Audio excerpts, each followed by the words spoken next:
Praise lord.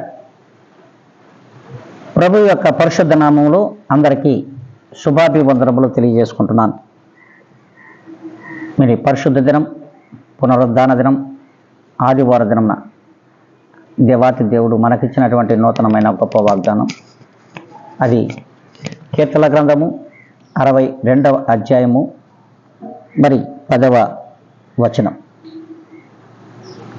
దోచుకొనుట చేత గర్వపడకుడి, ధనము హెచ్చినను దానిని లక్ష్య పెట్టుకుడి. దేవుడు తన దాసుని ద్వారా, దావీదు గారి ద్వారా 62వ కీర్తనలు 10వ వచనంతో మనం మాట్లాడుతున్నాడు. మరి మాట్లాడుతున్నటువంటి మాటలు దేవుని తప్ప మరొకరివి కావు. దేవుని హృదయానుసారుడైనటువంటి దావీదు గారు తన హృదయంలో ఉన్నటువంటి మాటలు ప్రభువును తను దోచుకొని, తన హృదయంలో దాచుకొని, ప్రభువును హత్తుకొని మాట్లాడుతున్నటువంటి మాటలే తప్ప వేరొక మాటలు కాదు.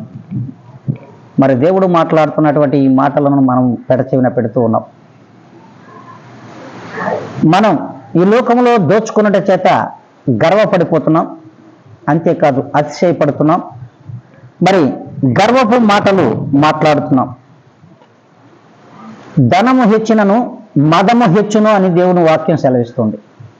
అదే రీతిగా ఇక్కడ ధనము హెచ్చినను దానిని ఏ మాత్రం కూడా నీవు లక్ష్య పెట్టవద్దు అని తన విశ్వాసులతో మాట్లాడుతున్నటువంటి ఈ మాటలు మనం ఏ రీతిగా మన హృదయంలో దాచుకుంటున్నాం. మాట్లాడుతున్నటువంటి ప్రభువైన యేసుక్రీస్తు యొక్క గొప్ప మాటలను మనం పెడచెవిన పెట్టి మనం గర్వముగా, అతిశయముగా ఈ లోకంలో బ్రతికిస్తున్నాం. ఇది కాదు జీవితం అంటే. జీవితం అంటే ప్రభువుకు మాదిరిగా జీవించడమే విశ్వాసుల యొక్క జీవితం, క్రైస్తవ జీవితం. మరి ఈ గర్వమును విడనాడి, మరి అతిశయమును విడనాడి, మరి గర్వపు మాటలను పెడచెవిన పెట్టడం మాత్రమే తెలుసుకోగలగాలి. ఆ రీతిగా మనం ఉన్నామా?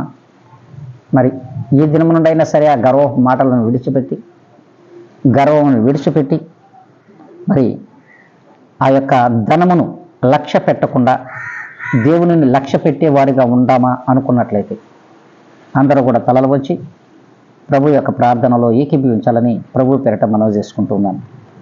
మహాపరిశుద్ధాత్మ దేవుడా, మీ గణనామమునకు కోటాను కోట్ల కృతజ్ఞత, స్తుతి, స్తోత్ర అర్పణలు సమర్పించుకుంటూ ఉన్నాను.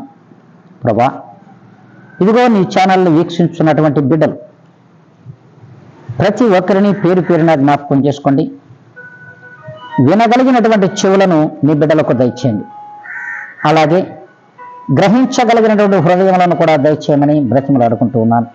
ప్రభా, నీ చిత్తము ఇదిగో వీక్షించు జనుల పట్ల జరిగించి మీరు మాత్రమే ఘనత, మహిమ, ప్రభావాలు పొందమని నన్ను నేనుగా మిక్కిలిగా తగ్గించుకోండి. యేసు నామములో అడిగి వేడుకొని ప్రార్థిస్తున్నాను మా తండ్రి. ఆమేన్.